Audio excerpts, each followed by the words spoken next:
Bonjour chers frères et sœurs en Christ, bienvenue sur le site des célibataires bénis. Aujourd'hui, je vous propose de passer au scanner votre quête de recherche. Alors bien sûr, vous n'êtes pas, je l'espère, à l'affût du moindre nouvel arrivant chrétien pour lui jeter votre dévolu, mais vous restez cependant en alerte. Non pas par peur de passer à côté ou de manquer un signe, juste une disponibilité, une veille dont vous seul avez le secret. Cela fait d'ailleurs un moment que c'est le cas.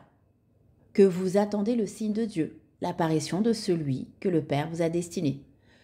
Une apparition dans votre vie aussi légendaire que romanesque. Je vous précise, comme cela se dit souvent, cela arrive quand on s'y attend le moins. Cela est vrai dans un sens, car qui est véritablement préparé? Pardonnez-moi le parallèle, mais c'est comme la mort. On n'est jamais vraiment préparé.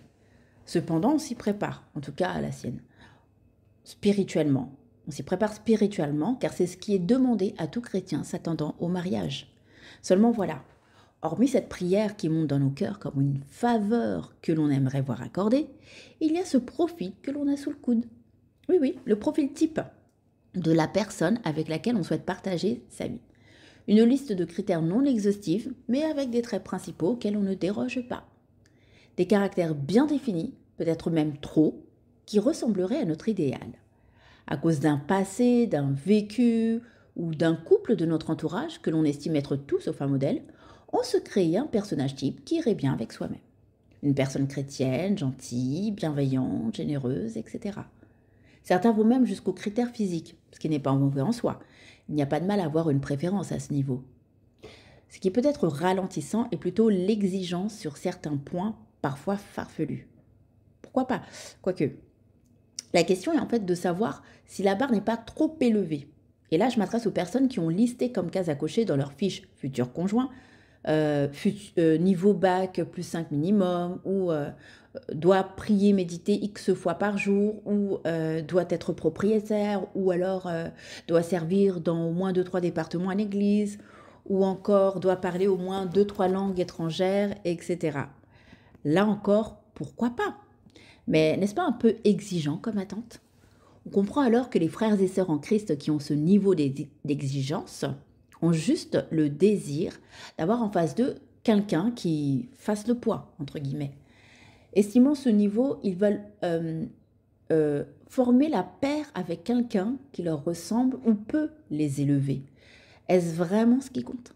N'y a-t-il pas plus important que le palmarès, le visible à l'œil nu, le CV? Êtes-vous sûr qu'une mère célibataire n'aura rien à vous apporter de plus qu'une femme sans enfant? Êtes-vous sûr que la présence régulière d'un tel à l'église fait de lui un intime de Jésus? Croyez-vous que les diplômes suffisent à fonder un foyer ancré en Christ? Chers frères et sœurs en Christ, ne vous trompez pas. Il y a des critères bien plus importants que ceux cités tout à l'heure. Pour faire simple et court, il y en a un principal à noter en tête de liste. Le must-have de tous les traits de caractère. Un point auquel vous pouvez effectivement vous dire, si ce n'est pas coché, je recule. Et ce point, ce trait de caractère, c'est de caractère entre guillemets, c'est la crainte de Dieu. La crainte de Dieu. La crainte de Dieu est la base. Qui a la crainte de Dieu aime Dieu. Qui a la crainte de Dieu connaît Dieu. Qui a la crainte de Dieu cherchera à ne pas décevoir Dieu. Mettez de côté les critères tels que la fidélité, la bonté, tout cela se trouve d'ores et déjà dans la crainte de Dieu. C'est l'expression qui regroupe tout, qui en dit long.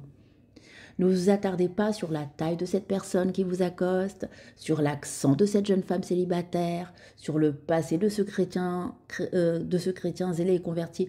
Regardez de prime abord s'il ou elle a la crainte de Dieu, premièrement.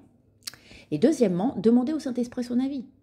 Troisièmement, priez, afin que Dieu vous convainc ou pas, et surtout afin que Dieu vous ouvre les yeux.